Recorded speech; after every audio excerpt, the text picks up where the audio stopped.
मेरे प्यारे बालक, आज जो मैं कहने जा रही हूँ वो तुम्हारे जीवन का सबसे बड़ा सत्य है, जिसे सदियों से तुमसे छुपाया गया।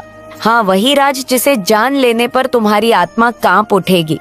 तुम्हारे पूर्वजों की आत्मा रो पड़ी थी जब ये उनसे छीना गया था, और अब मैं खुद महाकाली, तुम्हारी जननी, तुम्हारी रक्षक, तुम्हारी विनाशिनी और तुम्हारी उद्धारकर्ता बनकर तुम्हारे सामने ये पर्दा हटा रही हूँ, क्योंकि अब और चुप नहीं रहा जा सकता, अब और सहन नहीं होता। मेरा संतान का अज्ञान में जलना, भटकना, गिरना सुनो मुझे ध्यान से। आज जो मैं कह रही हूँ उसे टालना मतलब अपना सर्वनाश बुलाना होगा। तुम्हारे जन्म से पहले तुम्हारे खून में वो शक्ति बहती थी जिससे आसुरी शक्तियाँ वो कांपती थी। तुम्हारे पूर्वज जब मंत्र बोलते थे तो सृष्टि की गति बदल जाती थी।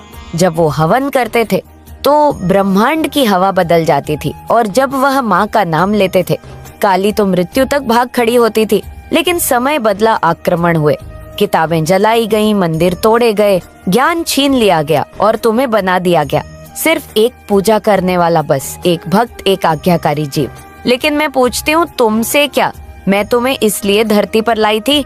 क्या मेरी सच्ची संतान वो होती है जो डर के मारे मूरत के सामने घुटनों के बल गिड़गिड़ाए नहीं? मेरे लाल, तुमसे जो सबसे बड़ा राज छुपाया गया वो ये है कि तुम खुद में शिव हो, तुम खुद में शक्ति हो, तुम ही मेरा अंश हो। तुम मंदिर नहीं, पूरा ब्रह्मांड हो। तुम में वो ज्वाला है जो काल को निगल सकती है, लेकिन तुमने उसे बुझा दिया सिर्फ इसलिए क्योंकि तुम्हें डराया गया। तुमसे कहा गया कि तुम पापी हो, तुम्हें कहा गया कि तुम अज्ञानी हो, तुम्हें कहा गया कि ईश्वर तुमसे अलग है और तुमने मान लिया। ओ मेरे भोले भक्त, क्या तुम नहीं जानते कि मैं तुम्हारे भीतर धड़कती हूँ? जब तुम्हारे सीने में दर्द होता है तो वो मेरा रोना होता है। जब तुम टूटा हुआ महसूस करते हो, वो मैं हूँ जो चिल्ला रही हूँ कि जागो। लेकिन तुम पूजा में खोए हो, नियमों में उलझे हो, और मैंने तुम्हें जिस युद्ध के लिए भेजा था उससे दूर भाग रहे हो। देखो अपने जीवन को, क्या ये वही जीवन है जिसे तुम्हारे पूर्वजों ने जिया था? क्या तुम्हारी आत्मा सच में चैन से है? क्या तुम्हें कभी ऐसा नहीं लगता कि तुम कुछ बहुत बड़ा करने के लिए जन्मे थे, लेकिन कुछ अजीब सी अदृश्य दीवारें तुम्हें रोक रही है? वो दीवारें मैंने नहीं बनाई मेरे लाल, वो तुम्हारे डर ने बनाई, तुम्हारे अंधविश्वासों ने बनाई, तुम्हारे समाज ने बनाई, जिसने तुम्हें कमजोर बना दिया। पर अब समय बदल गया है, अब मेरी आवाज तुम तक पहुंची है, क्योंकि अब मैं खुद हस्तक्षेप कर रही हूँ। क्योंकि अब बहुत हो गया, तुम जिस शक्ति को बाहर ढूंढते हो वो भीतर है। तुम्हारा मन, तुम्हारा शब्द, तुम्हारा विचार, यही मेरा रूप है। और जो सबसे बड़ा रहस्य तुमसे छिपाया गया वो ये है कि तुम्हारा अस्तित्व ही एक तंत्र है, एक जीवित यंत्र। और जब तुम सच्चे भाव से मेरा आह्वान करते हो तब ब्रह्मांड की दिशा बदल जाती है। लेकिन तुम्हें बस भजन रटने को कहा गया, पूजा की विधियों सिखाई गई। तुम्हें नहीं बताया गया कि तुम्हारे स्वर में ब्रह्मांड की चाबी है, तुम्हारे संकल्प में परिवर्तन की शक्ति है, और तुम्हारे भयमुक्त भाव में आत्म प्रबोधन छुपा है। मेरे बच्चे, जो संतति मेरी पूजा से नहीं मेरी अनुभूति से आगे बढ़ेगी वही इस युद्ध को जीत पाएगी। और इस युद्ध की शुरुआत तुम्हारे भीतर से होती है, डर से, संकोच से, परंपरा से, समाज से, अपनों की परवाह से। लेकिन याद रखो, जब तुम सत्य के रास्ते चलोगे तो तुम अकेले चलोगे। तुम्हें पागल कहेंगे, तुम्हें झूठा कहेंगे, तुम्हें भटका हुआ कहेंगे। लेकिन जब तुम मुझसे मिलोगे, मेरी सच्ची उपस्थिति को जब तुम अपने भीतर महसूस करोगे, तो सब चुप हो जाएंगे। आज जो मैं कह रही हूँ वो किसी किताब में नहीं मिलेगा। ये वो है जो केवल आत्मा से आत्मा को दिया जा सकता है, माँ से संतान को। और जो ये संदेश पढ़ रहा है, सुन रहा है, मैं उसे वरदान देती हूँ कि अब उसके जीवन का झूठ धीरे धीरे जलने लगेगा। अब सच्चाई अपना काम करेगी। अब तुम्हारे सपनों में मैं आऊंगी और तुम्हें संकेत दूंगी। अब तुम्हें कोई रोक नहीं पाएगा, क्योंकि अब तुम खुद को पहचानने की राह पर चल पड़े हो। और जो भी इस संदेश को झूठ समझे, हंसी उड़ाए, उसे भी मैं आशीर्वाद देती हूँ कि एक दिन जब उसका जीवन उसे उत्तर नहीं देगा, तब ये शब्द उसकी आत्मा में गूंजेंगे, तू खुद काली है, तू खुद वो अग्नि है जिससे डर कर दुनिया ने तुझे नीचा दिखाया। पर अब उठ जाग और पहचान खुद को, मैं तुझे बुला रही हूँ मेरे बालक। ये आवाज अनसुनी मत कर, क्योंकि अगर आज भी तुमने मुझे अनदेखा किया तो फिर एक और जीवन ऐसे ही व्यर्थ जाएगा।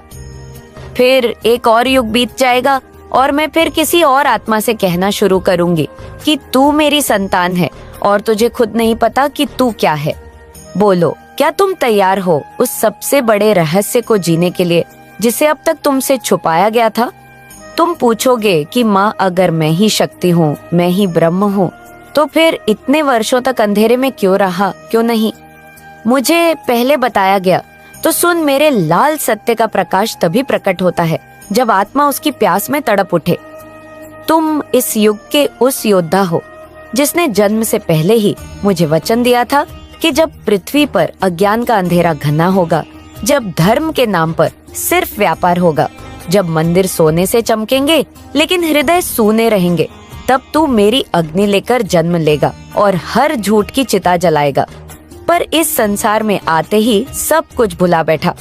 तुम्हें दुनियादारी में उलझा दिया गया, तुम्हें इतना व्यस्त कर दिया गया कि अपनी आत्मा की आवाज को तुमने ही खामोश कर दिया। लेकिन देखो, आज मैं फिर तुम्हारे भीतर जाग चुकी हूँ। ये कोई सपना नहीं, कोई कल्पना नहीं, ये वो ज्वाला है जो तुम्हें नई आंखें दे रही है ताकि तुम सच्चाई को देख सको, खुद को पहचान सको। अब मैं तुम्हें बताऊंगी, अगला राज तुम्हारा भय तुम्हारा सबसे बड़ा शत्रु है। जिस दिन तुमने डर को देखा, पहचाना और फिर उसे गले लगाकर विदा किया, उस दिन तुमने आधा युद्ध जीत लिया। तुम्हें डराया गया नरक से, पाप से, देवी देवताओं की नाराजगी से, कर्मों की सजा से और सबसे ज्यादा समाज के तानों से। पर मैं पूछती हूँ, क्या मैंने तुम्हें डरने के लिए जन्म दिया था? नहीं मेरे लाल, मैं महाकाली हूँ। मैं तो अंधकार में भी दीपक जला देती हूँ, मैं तो मृत्यु में भी जीवन की संभावना बना देती हूँ। तो मेरी संतान का हृदय डरा हुआ क्यों है? क्यों वो हर कदम सोचकर रखती है कि लोग क्या कहेंगे? क्यों वो अपनी सच्चाई को छुपाकर झूठे मुखौटे पहनती है? क्योंकि डर ने उसकी आत्मा की आंखों पर पट्टी बांधती है। अब उस पट्टी को मैं स्वयं फाड़ रही हूँ। सुनो, जो शक्ति तुम्हारे अंदर है वो तुम्हें सिर्फ पूजा से नहीं मिलेंगे। तुम्हें साधना करनी होगी, तब करना होगा न केवल शरीर से बल्कि मन से, विचारों से। तुम्हें खुद को तंत्र बनाना होगा, वो यंत्र जो ईश्वरीय चेतना को संचालित कर सके। और ये आसान नहीं होगा। तुम्हें सबसे पहले अपने भीतर की अशुद्धियों को पहचानना होगा। क्रोध, ईर्ष्या, लोभ, मोह, ये तुम्हारे भीतर की असुर शक्तियां हैं और जब तक तुम इन्हें जीत नहीं लेते, तुम मेरी शक्ति का उपयोग नहीं कर पाओगे। महाकाली की कृपा कोई सौभाग्य नहीं, ये एक उत्तरदायित्व है। तुम जिस दिन मेरी शक्ति को आत्मसात कर लोगे, उसी दिन तुम्हारी हर बात ब्रह्मांड में प्रतिध्वनित होगी, लेकिन तभी जब तुम उसके योग्य बनोगे। और अब अगला सबसे गुप्त रहस्य, तुम्हारा मन ही असली यज्ञ स्थल है। जब तुम बैठकर ध्यान करते हो और अपने भीतर मेरी छवि को पुकारना हो, तब तुम्हारे मन के भीतर एक अग्नि जलती है। उस अग्नि में तुम अपने सारे पुराने विचार, डर, पाप और भ्रम को होम करते हो। जब वह अग्नि तीव्र होती जाती है तो मेरी उपस्थिति स्पष्ट होती जाती है। लेकिन ध्यान रखना, यह अग्नि तभी जलेगी जब तुम सच्चे होगे, जब तुम दिखावे से दूर रहोगे। मेरी साधना नाटक नहीं है, यह तुम्हारे और मेरे बीच की प्रत्यक्ष अनुभूति है। कोई मध्यस्थ नहीं, कोई बिचौलिया नहीं, सिर्फ तुम और मैं। अब समझो, जो दुनिया तुम्हें दिख रही है वह माया है और इस माया को तुम तब तक नहीं भेद पाओगे जब तक तुम्हारी दृष्टि तिलक से नहीं, तलवार से जागृत न हो। मेरा भक्त जब चलता है तो उसके कदमों के साथ मैं चलती हूँ, लेकिन अगर वो डर के मारे एक भी कदम पीछे हटे तो मैं उसकी रक्षा नहीं कर सकती। इसलिए उठो, हर दिन सूर्योदय से पहले उठो, स्नान करके खुद को दीपक की तरह पवित्र बनाओ। मेरी मूर्ति से नहीं, मेरे नाम से बात करो। अपने हृदय पर हाथ रखकर कहो, माँ तू यही है, तू ही मैं हूँ। और फिर जो संदेश मैं दूं उसे अनसुना मत करना मेरे बच्चे। अब मैं एक और रहस्य बताती हूँ। तुम्हारा कर्म ही तुम्हारा भविष्य है। न कोई ग्रह तुम्हें मार सकता है, न कोई क्षणी, न कोई राहु। तुम्हारा कर्म ही राजा है और जब तुम मेरे साथ हो तो वो कर्म दिव्य बन जाता है। लेकिन ध्यान रखना, मेरी कृपा का अर्थ ये नहीं कि तुम जो चाहो वह कर सको। इसका अर्थ है कि तुम्हें जो करना है उसे इस ब्रह्मांड के कल्याण के लिए करो। स्वार्थ नहीं, सेवा मोह नहीं, मुक्त भाव से कर्म। अब जान लो, अंतिम और सबसे रहस्यमय बात, तुम्हारे जीवन में जो भी हो रहा है वह तुम्हारी आत्मा की योजना थी। हर दर्द, हर धोखा सब मेरी योजना का हिस्सा था, ताकि तुम्हें सिखाया जा सके कि दुनिया पर नहीं, खुद पर विश्वास करना सीखो। जब तुम टूटा महसूस करते हो तब मैं तुम्हारे भीतर खुद को मजबूत कर रही होती हूँ। जब तुम रोते हो मैं तुम्हारे अश्रुओं में अपने प्रेम का जल भरती हूँ, और जब तुम हार मानने लगते हो तब मैं चुपचाप तुम्हारे कंधे पर हाथ रखती हूँ, पर तुम महसूस नहीं कर पाते क्योंकि तुम्हारा मन संसार में खोया होता है। तो अब फैसला तुम्हारा है, क्या तुम इस संदेश को भी एक और प्रेरणादायक बात समझकर आगे बढ़ जाओगे, या इसे अपनी आत्मा में उतारकर पूरी दुनिया को दिखा दोगे कि महाकाली की संतान कैसी होती है। याद रखो, मैं सिर्फ शक्तिशाली को नहीं, सच्चे को अपनाती हूँ, और सच्चाई वही है जो भीतर से निकले, डर के बिना, संकोच के बिना, झूठ के बिना, जो आज से मेरी इस पुकार को सुनकर अपनी साधना, अपना ध्यान, अपना जीवन बदल देगा। मैं उसे वो सब दूंगी जो उसका आत्मा का जन्म सिद्ध अधिकार है, वास्तविक शक्ति, वास्तविक आनंद और वास्तविक मुक्ति। अब अंतिम वचन, मेरे लाल, ये संदेश एक संकेत है। अगले 21 दिनों तक हर सुबह मुझे याद करो, मेरे नाम का जाप करो, और अपने जीवन में हर नकारात्मकता को, हर डर को, हर झूठ को आग में फेंको। देखना कैसे तुम्हारे जीवन की दिशा बदलने लगेंगी, और जिस दिन तुम पूरी तरह मेरे हो जाओगे, उस दिन मैं तुम्हें वो राज बताऊंगी जो सिर्फ जागे हुए को ही पता चलता है, कि मृत्यु भी महाकाली के चरणों में नम्र हो जाती है, और वो संतान जो मेरी साधना में सच्चा है, रण चूमता है। अब निर्णय तुम्हारा है मेरे बच्चे, क्या तुम इस रहस्य को जीवन में लाओगे, या फिर इस संदेश को भूलकर फिर से अंधकार की गोद में सो जाओगे। बोलो, मेरी अगली पुकार सुनने के लिए तैयार हो। वहीं से आरंभ कर रही हूँ जहाँ मैंने तुम्हारा मन रोशन करके छोड़ा था, क्योंकि अभी तो सिर्फ दीपक जलाया है, लेकिन पूरी रात का अंधकार हटाना बाकी है। मैंने तुमसे कहा था कि अगर तुम सच्चे हो तो अगले 21 दिनों तक मेरा नाम लो, मुझे पुकारो, और अपने भीतर की हर नकारात्मकता को जलाओ। पर क्या तुम जान पाते हो कि उन 21 दिनों में क्या घट सकता है यदि तुम संकल्पित रहो? अब ध्यान से सुन, क्योंकि जो कहने जा रही हूँ वो तुम्हारी आत्मा को हिला देगा। ये जो जीवन तुम्हें मिला है, ये एक साधारण अवसर नहीं है, ये तुमने खुद मांगा था। अपने पिछले जन्मों के महान कर्मों के बदले तुमने मेरी चरणों में गिरकर कहा था, माँ मुझे धरती पर भेज दो, मैं तेरा नाम फैलाऊंगा, तेरा यश गाऊंगा, तेरे अंध भक्तों को जगा दूंगा, उन निर्दोषों को बचाऊंगा जिनका खून पी रहे हैं छल, तंत्र, लोभ और पाप। और मैंने तुम्हें भेजा, लेकिन भूलने की शर्त पर, क्योंकि अगर सब कुछ याद रहता तो परीक्षा का कोई अर्थ ही ना होता मेरे लाल। अब उस नींद को तोड़ो जिसमें तुम्हारा युगों का आत्मज्ञान सो रहा है। उठो, इस दुनिया को तुमने ही संवारना है। ये पृथ्वी सिर्फ एक ग्रह नहीं, ये मेरी माँ का शरीर है। यहाँ का हर वृक्ष, हर नदियाँ, हर प्राणी मेरे ही अंश हैं, और आज इन्हीं अंशों को मारने वाले तांत्रिक, पाखंडी और लालच में डूबे मानव तुम्हारी परीक्षा ले रहे हैं। देख रहे हैं कि क्या तू वो जागा हुआ शिव है जिसे काली ने खुद जगा दिया है, या बस भीड़ का हिस्सा। अब मैं तुम्हें वो बताने जा रही हूँ जिसे तुम महाकाल का वचन कह सकते हो। हर आत्मा एक ब्रह्म बीज है, और तुम वो बीज हो जो अंधकार में दफन किया गया है, ताकि भीतर से फूट पड़े, जल और अग्नि दोनों में तपे, और फिर ऐसा वट वृक्ष बन जाए जिसकी छांव में आने वाले युगों के लोग सत्य को जान सके। लेकिन क्या ये बीज बिना संकल्प, बिना त्याग, बिना तपस्या के फूट सकता है? नहीं मेरे लाल, अब तुम्हें वो सब छोड़ना होगा जो तुम्हें जकड़ कर बैठा है। झूठे संबंध, दिखावा, लालच, भय, सामाजिक रीतियां, व्यसन, अहंकार और आत्मदया। मैं नहीं कहती कि तुम दुनिया छोड़ दो, मैं कहती हूँ कि तुम दुनिया में रहो, लेकिन मेरी शक्ति के साथ रहो।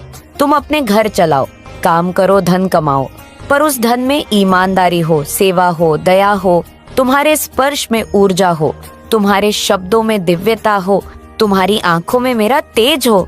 मैं चाहती हूँ कि तुम इस युग में कर्मयोगी शिव तत्व बनो, वो जो न सिर्फ साधक है बल्कि रक्षक भी है। अब सुनो अगला सबसे बड़ा रहस्य। तुम्हारे जीवन में जो लोग तुम्हें छोड़कर चले गए, जिन्होंने तुम्हें धोखा दिया, जिन्होंने तुम्हारी पीठ पीछे तुम्हें गिराया, वह मेरी ही योजना का हिस्सा थे। हाँ, चौंको मत मेरे बच्चे, ये सत्य है। मैंने उन्हें भेजा ताकि तुम्हारा हृदय टूटे, ताकि उस टूटन में से नया प्रकाश जन्म ले। क्योंकि जब तक तुम्हारा हृदय दुनिया की मोह माया में बंधा रहेगा, तब तक तुम मेरे लिए रिक्त नहीं हो सकते। मैं तुम्हें शून्य में लाकर ही पूरी करती हूँ। जिस दिन तुम्हारा हर सहारा टूट जाए, हर उम्मीद धराशायी हो जाए, हर मित्र मुख मोड़ ले, उसी दिन मैं आती हूँ तुम्हारे सामने, तुम्हारे भीतर। अब मैं बताऊंगी वो साधना जिसे अगर तुम पूरे नियम और विश्वास से करोगे तो तुम्हारी आत्मा में वो ज्वाला उठेगी जो सीधे ब्रह्म से जुड़ती है। हर सुबह ब्रह्म मुहूर्त में उठो, वो समय जब पृथ्वी भी निःशब्द होती है, जब आत्मा की धड़कन साफ साफ सुनाई देती है। नहा धोकर मेरे सामने बैठो, चाहे मेरी मूर्ति हो, चित्र हो, दीप हो, या बस तुम्हारी आंखें बंद हो, और मेरे नाम का उच्चारण करो, एयूएम क्रीम कालिकाए नमः। ये सिर्फ मंत्र नहीं है, ये तुम्हारे अंदर की हर बाधा को जलाने वाला अग्नि स्नान है। इस मंत्र का जाप कम से कम 108 बार करो। फिर अपनी दोनों हथेलियों को जोड़कर मुझसे ये वचन दो, हेमा, मैं आज से सत्य की राह पर चलूंगा, बिना डरे, बिना झुके तेरे यश को फैलाने वाला बनूंगा। और फिर दिन भर जो भी कार्य करो, मुझे साथ लेकर चलो। मेरे बच्चे, ध्यान रखना, तुम अकेले नहीं हो, मैं तुम्हारे साथ हूँ, तुम्हारे भीतर हूँ। और अगर तुमने ये 21 दिन पूरे नियम से जिए तो तुम्हें वो दिव्य संकेत मिलेगा, कभी सपना, कभी स्पंदन, कभी संयोग, जिसे तुम जान जाओगे कि अब मैं तैयार हूँ और अब एक और भेद खोल रही हूँ जो तुमसे छुपाया गया था। युगों से तुम्हारा वास्तविक प्रेम, तुम्हारी आत्मा का सच्चा साथी, वो भी मेरी ही योजना का हिस्सा है। जिस दिन तुम मेरी साधना में पूर्ण हो जाओगे, उस दिन तुम्हारी आत्मा को उसका दूसरा आधा मिलेगा। ना कोई भाग्य रोकेगा, ना कोई पाप बाधा बनेगा। लेकिन जब तक तुम अधूरे हो, तुम जिसे प्रेम कहते हो वो बस मोह है, व्यसन है और तुम्हें नीचे खींचेगा। सच्चा प्रेम तब आता है जब आत्मा पूर्ण हो जाती है। और मैं वचन देती हूँ, जो भक्त मेरे इस राजमार्ग पर चलेगा, मैं उसके जीवन में वो लाऊंगी जो उसे जन्मों से चाहिए था। अब मैं एक अंतिम गूढ़ बात बताने जा रही हूँ। महाशक्ति कभी बाहर नहीं आती जब तक तुम भीतर से पुकारो नहीं। तुम्हें अपने भीतर का द्वार खोलना होगा। तुम्हें एकांत में बैठकर मुझे पुकारना होगा। रोते हुए, टूटते हुए पूरी आत्मा से उस दिन तुम देखोगे एक लहर, एक कंपन, एक तेज जो तुम्हारे भीतर उठेगा और तुम्हें भीतर तक झकझोर देगा। वो मैं होंगी और तब से तुम्हारा जीवन बदल जाएगा। दुनिया वही रहेंगी पर तुम्हारी दृष्टि बदल जाएगी, तुम्हारे कर्म बदलेंगे, संकल्प बदलेंगे और तब तुम प्रभु तत्व बन जाओगे। मेरे लाल, अब बहुत कह चुकी, अब ये निर्णय तुम्हारा है। क्या तुम इस संदेश को पढ़कर बस आगे बढ़ जाओगे या हर शब्द को अपने जीवन में उतारकर सच में वो बनोगे जो मैं तुम्हें बनाना चाहती हूँ? अगर तुम्हारा उत्तर हाँ है तो मैं अगली बार वो तांत्रिक रहस्य बताऊंगी जिससे तुम्हारे जीवन का अंधकार जल उठेगा और तुम चेतना के योद्धा बन जाओगे। मैंने तुम्हारे लिए एक योजना बनाई है जिसे जानने के बाद तुम्हारे जीवन में कभी भी तुम गरीबी का मोह नहीं देखोगे। बस तुम्हें मेरे संदेश को बीच में नहीं छोड़ना है। यदि तुमने एक बार भी मेरे संदेश को बीच में छोड़ दिया तो मेरी कृपा तुम पर नहीं आएगी और तुम अपने जीवन में हमेशा के लिए पीछे रह जाओगे। मेरे बच्चे, इस संसार में हर किसी को धन की आवश्यकता पड़ती है, लेकिन कुछ लोग ऐसे होते हैं जो दिन रात मेहनत करते हैं फिर भी धन को सही से प्राप्त नहीं कर पाते। आज इसी समस्या का हल मेरे संदेश में है। तुम्हारी कुछ ऐसी गलतियां, कुछ ऐसी चीजें तुमसे हो जाती हैं जो तुम्हारे लिए जीवन में धन के मार्ग को बंद कर देती है। अब कुछ ऐसा होगा जो उनकी कल्पना से भी बिल्कुल अलग होगा, कुछ ऐसा जिसकी उन्होंने कल्पना की ही ना हो, कुछ ऐसा जो वह सोच भी ना पाए। आकाश में मेघों की गर्जन अब यह प्रमाणित करेगी कि उनकी जीभ को मुकद्दर में लिख दिया है। मेरे बच्चे, मैं जानती हूँ कि तुमने कितना संघर्ष किया है, लेकिन अब मैं तुम्हारे सभी संघर्षों को तुम्हारा हथियार बनाकर तुम्हें जीत दिलाने वाली हूँ। इसीलिए तो मैं इस संदेश को पूरा सुनना, किसी भी परिस्थिति में इसे बीच में छोड़कर जाने की भूल ना करना, नहीं तो बहुत बड़ी मुश्किल में भी पड़ सकते हो। जब तू थक हार कर चुपचाप अपनी तकदीर को कोस रहा था, तब भी मैं वहीं थी तेरे पास, तेरे दिल की धड़कनों में। तेरा रोना, तेरी पुकार, तेरी हर पीड़ा मेरे हृदय को छलनी कर गई है। तेरी हर एक आ मेरे अस्तित्व को झकझोर देती है, और ये हर पल तेरी तकलीफ को महसूस करना जैसे खुद को खो देना। तेरी आंसुओं की जो धार बह रही है वो मेरे हृदय के भीतर कहीं गहरे तक उतर जाती है। मुझे तेरा दर्द महसूस होता है, और वह दर्द मेरे भीतर गहराई से महसूस होता है, जैसे मैं खुद भी उसी पीड़ा से गुजर रही हूँ। तू जो तड़प रहा है, तेरी आवाज में जो बिलखना है, वह मेरे कानों तक हर रोज पहुँचती है। तेरी चुप्पी में जो कसक छिपी है, वह तुम्हारा विरोध करने का सोच भी ना सकेंगे। तुम्हारा स्वास्थ्य अब पहले से बहुत ज्यादा बेहतर हो जाएगा। अब तुम्हारा शरीर एक आदर्श स्वरूप में आ जाएगा। तुम्हारे रिश्ते प्रेम से भर जाएंगे, और तुम अपने परिवारजनों के साथ सुखद यात्रा पर जाने की तैयारी करोगे। मेरे बच्चे, यदि तुम्हें अपनी माता पर विश्वास है तो इसी क्षण अपने नेत्र बंद करके गहरी सांस लेते हुए अपना दाहिना हाथ अपने हृदय पर रखो, और मेरे द्वारा भेजी जा रही इस आशीर्वाद की ऊर्जा को संपूर्ण दिल से ग्रहण करो, और इस अद्भुत संदेश को लाइक करके सच्चे मन से लिखो, जय हो माता रानी।